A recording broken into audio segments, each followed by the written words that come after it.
मेवाड़ राजघराने का विवाद अभी तक थमा नहीं कि बीकानेर राजघराने का विवाद अब सड़कों पर आ गया है। अब तक पैलेस के अंदर होने वाले विवाद अब खुलकर बाहर आ गए हैं। हालात ये है कि थानों में मामले दर्ज हो चुके हैं। आप मेरे पीछे देख सकते हैं बीकानेर राजघराने का वो ध्वज जिसको लेकर यहाँ की जो वंशज थे उन्होंने अपनी आन बान शान सभी दांव पर लगा दी थी और इस ध्वज की शान को लेकर कभी विवाद नहीं हुआ। लेकिन अब धीरे धीरे आजादी के बाद जो राज परिवार खत्म हुआ और उसके बाद जो यहाँ की जो राज परिवार के वर्तमान सदस्य है उनमें विवाद थम का नाम नहीं ले रहा है। धीरे धीरे विवाद पहले इसमें चला, अब धीरे धीरे बढ़ता हुआ जो विवाद है वो सड़कों पर ही आ गया है।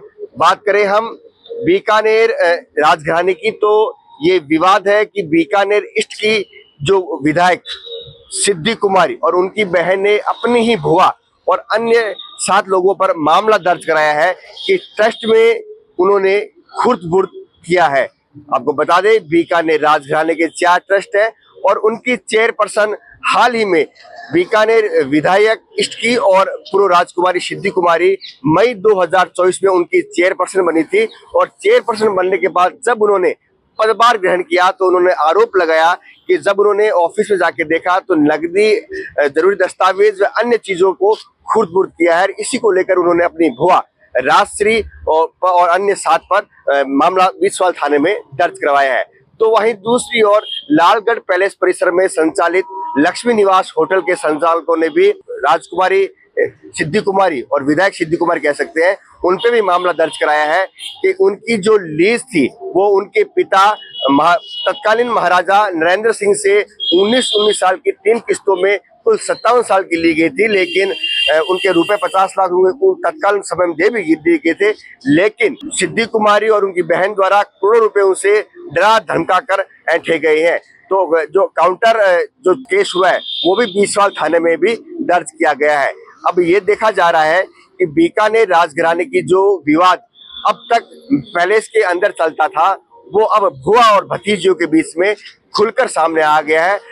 अब एक तरफ जहां मेवाड़ को लेकर राजस्थान का आम आदमी विचार कर रहा है तो वहीं बीकानेर राजघराने में इस तरह के विवाद आना अपने आप में बड़ी बात है। अब अगर एक बात का गौर किया जाए कि जब जब राजस्थान में भाजपा की सरकार आती है तब तब बीजेपी सरकार में राजघराने के विवाद हमेशा खुलकर सामने आते हैं। तो अब ऐसा माना जाए कि क्या कांग्रेस सरकार में राज परिवारों में हमेशा सुलह बनी रहती है? क्या इन टूरिस्ट और टूरिज्म वाले पैलेसों में बीजेपी सरकार इनको अधिग्रहण करने के लिए राज परिवारों में आपसी विवाद पैदा करती है? ये सोचने वाली विषय है। आप भी अपने कमेंट्स दीजिए और बताइए हमें कि जो राज परिवार में विवाद है वो भी टूरिज्म और टूरिस्ट को लेकर उन पैलेसों पे जहां हमेशा लाखों की जो है राजस्व प्राप्त होता है उन्हीं को लेकर अब राज परिवार आपस में एक दूसरे के आमने सामने हो गए हैं। कैमरा पर्सन साथी राजेश संगानी के साथ त्रिभुवन रंगा, पॉलिटिकल पंचायत बीकानेर।